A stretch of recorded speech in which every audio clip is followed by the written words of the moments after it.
Because DOGE is not like a real department authorized and created by Congress. It's just like a little meme department created within the office of the White House. It shouldn't have the authority to go into other departments and pull funding or pull the plug on them, because departments that are created by Congress have to be deleted by Congress. One day I'll actually learn the Constitution. Wait, Article 2 is the President? Which one is Congress? Is it Article 1? Article 4?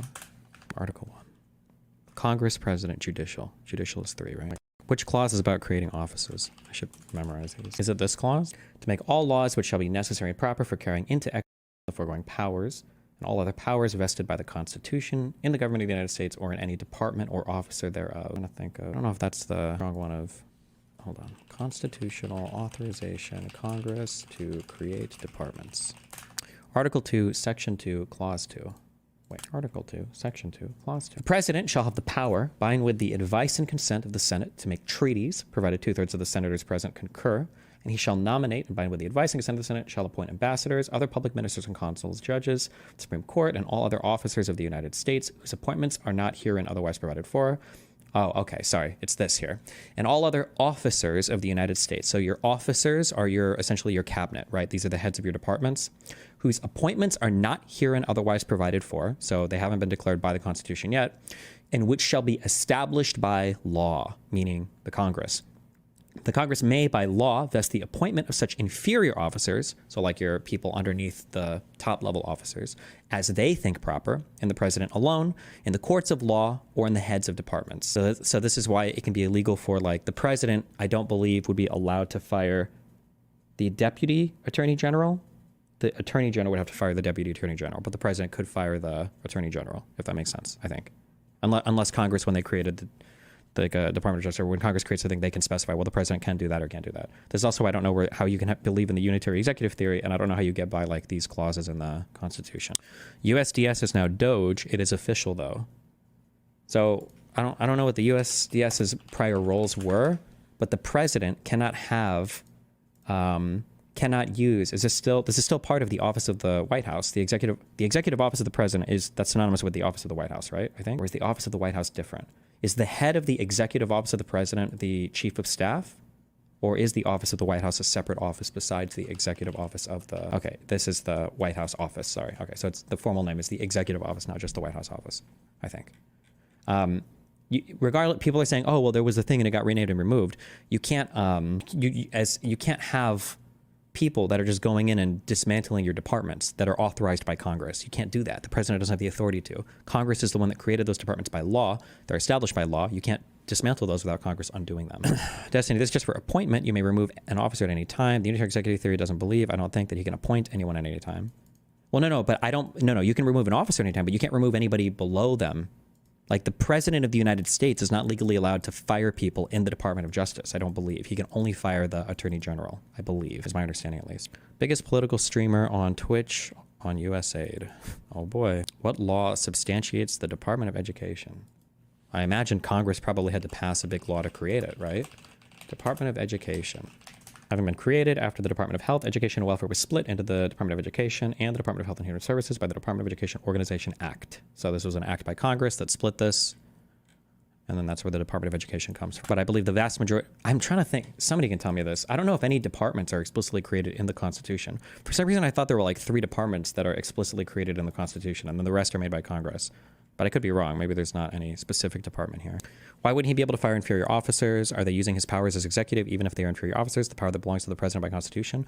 But that power is granted to the President by the Congress. The Congress says, we want you to have a Department of Education. You can hire the top dude, and then here's the roles for the rest of the people. But like, the President doesn't have the authority to go in to an office created and authorized by Congress to do things inside the department that Congress doesn't authorize him to do. What's the dumbed down solution to gun crime? Because as an 18-year-old in a very liberal state, it's really easy for me to get an illegal one. I just don't think gun crime is as big a deal as people say it is. It's not one of our huge problems right now. Okay, so the Constitution didn't explicitly create any departments. It just authorizes Congress to. Okay. Unironically, the Chevron case going against Trump here, no? The overturning of Chevron is bad for Trump, yes. One of the only things that I've read about how the Supreme Court could protect the United States from Donald Trump is the fact that while the Supreme Court might be eager to give more power to Donald Trump, the Supreme Court will never, this court will never give up its own power. the overturning of Chevron was a huge power grab back to the Supreme Court. And arguably, even immunity for the president of the United States is a big power grab for the Supreme Court, because anybody that wants to take the president of the United States to court for some criminal thing, that means that every single thing will have to pass through the Supreme Court for evaluation first. So that's the one thing I've heard, that like the Supreme Court will grab it, will never give up power. So this court, at least. Does that matter if Trump just doesn't enforce it? Well, no, I mean, if Trump doesn't enforce it, then we're just kind of shit out of luck. The first three executive departments created by Congress were the Department of State, the Department of Treasury, and the Department of War. The first Congress established these departments in 1789. Gotcha. What was the issue with Trump firing Comey? Trump fired Comey because he was trying to stop the investigation into him and his cronies over the colluding with Russian sources on leaking shit about Hillary and other things. Don't you think there's a bunch of bloat built up in the government that slows down the execution of important policies?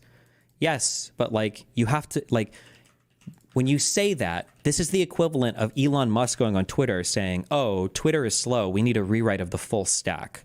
What the f do you mean we need a rewrite of the full stack? What's slow? What do you want to change? Let's talk.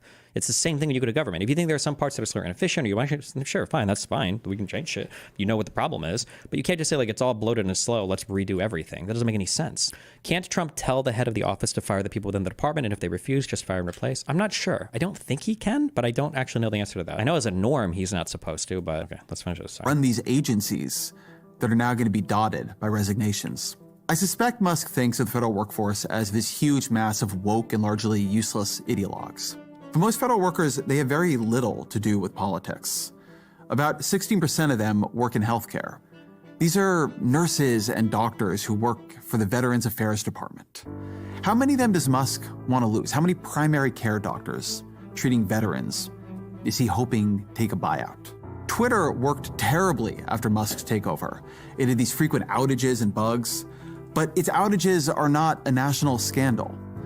When VA healthcare degrades, it is a national scandal. Most of what we're talking about here is a group text service at scale.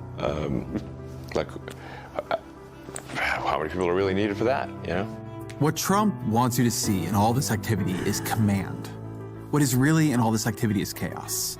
They have convinced themselves that speed and force is a strategy unto itself, that it is, in a sense, a replacement for an actual strategy, for thinking and talking things through, for consultation, for planning things out. Don't believe them. I had a conversation a couple months ago with someone who knows how the federal government works about as well as anyone alive. And I asked him what would worry him most if he saw Trump doing it. And what he said was that he would worry most if Trump went slowly.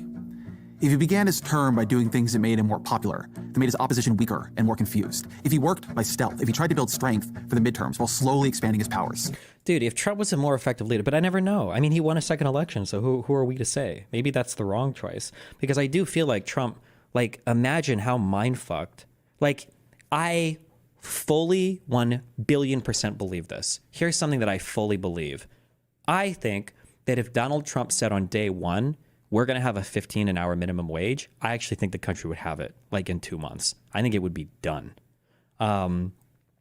If Trump said, I'm trying to think of like what are the like easily popular things Trump could do that, like, regardless if they're good or bad for the economy, I don't think 15-hour federal minimum wage is good, but like I think that there are things that Trump could do that would, I feel like, make him more popular with, oh, he could legalize weed. Trump could say, we should just legalize weed.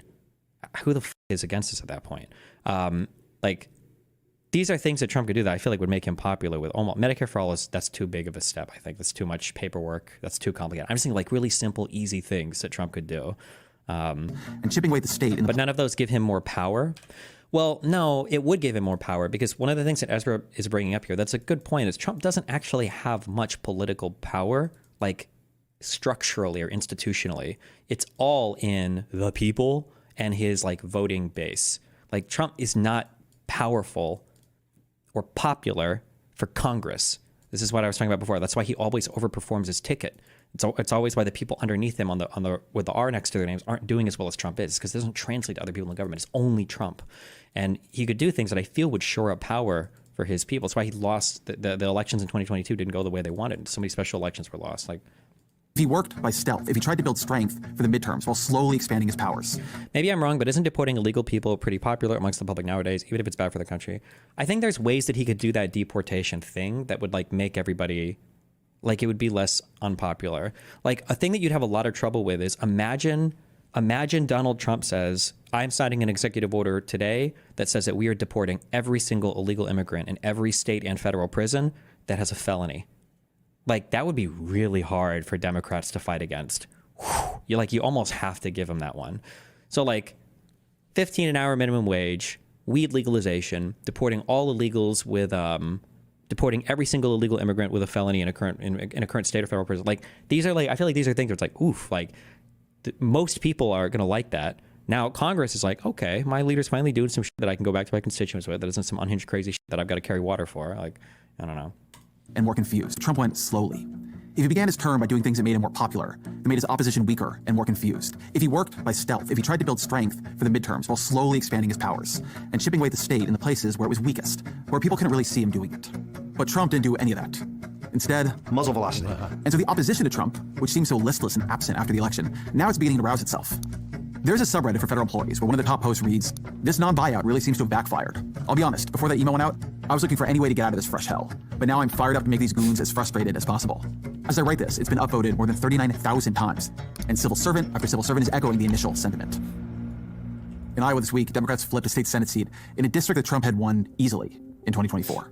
The attempted spending freeze gave Democrats their voice back as they zeroed in on the popular programs Trump had imperiled. Trump isn't building support here, he's losing it. Trump isn't fracturing his opposition, he's finally uniting it. This is the weakness of the strategy that Bannon proposed and that Trump is following. Hello, have you seen videos from New York of people going around streets without any homeless people on the streets? They are all gone and scared. Okay, I'm sorry, and I know this triggers people on the East Coast, but when you see videos on the East Coast, this is what you got to understand in the USA, okay? East Coast people don't know what homeless people are. They don't know what it means to have homeless people. So when you're seeing videos in New York, it's like, oh my God, like there's no homeless people. There are no homeless people in New York, okay? They think there are because they've seen a couple on the subway or whatever, but the reason is they've never been to Seattle, Portland, LA, or San Francisco. They don't know what homeless people look like, okay? I have been to New York so many times, and I'm like, what the where the are the homeless people? I see them in movies all the time. I see people talk about them all the time. New York City does not have homeless people. I think I saw one homeless guy on a subway once. I think he was homeless, or he was a hipster. I couldn't tell. Didn't catch anybody setting anybody on fire, unfortunately. Meanwhile, I still remember the first time Melina was in LA and we were driving, and she was like, wait a second. And I'm like, what's up? And she's like, I thought that there was like a famous underpass with tents underneath it. I didn't realize it was all the underpasses. It's all the underpasses. It's not even, it's on a totally different scale. It's not even close, okay? Like homelessness in New York City is like ARAMs, and homelessness on the West Coast is like ESCA, professional level, Olympic level. It's not even close. It is a strategy that forces you into overreach. To keep the zone flooded, you have to keep acting. You have to keep moving. You have to keep creating new cycles of outrage or fear to keep the media and the opposition overwhelmed. But then you overwhelm yourself. They are flooding their own zone. I don't know that Trump sees his own fork in the road coming. He may believe he's a power he is claiming. That would be a mistake on his part. It would be a self-deception that could doom his presidency. But the real threat is if he convinces the rest of us to believe he has power he does not have. The first 2 weeks of his presidency have not shown his strength. He is trying to overwhelm you. He is trying to keep you off balance. He is trying to convince you of something that isn't true. Don't believe him. Also, keep in mind when I say that, I'm like 20% joking, because I haven't been to like the worst parts of like the Bronx or Queens. Like most of my time is spent in the city or in Brooklyn. So maybe there are like really bad parts of New York City that are kind of fucked. I don't know. Why not use taxes to help them instead of red states? Weird take, but Trump opened the discussion for homeless people. The problem is it's not just a matter of throwing money. You need like whole systems to help homeless people. And I don't think we have the political will for it right now, or the manpower to do it. I think homelessness in the United States, I think is one of the, probably I would say is one of the most disgraceful things in this country. Now I'm probably overrepresenting just my personal run-ins with homeless people, but it's like, it is overwhelmingly I say overwhelmingly, but the stats disagree with what I'm saying. So it could just be that I'm just encountering certain people, but it feels to me is overwhelmingly people with extreme mental illness, like psychotic people, like people that were too crazy for my stream back in 2021. Okay. Like these people have they just have to be sheltered full time and taken care of. It's really, really, really, really, really fucked.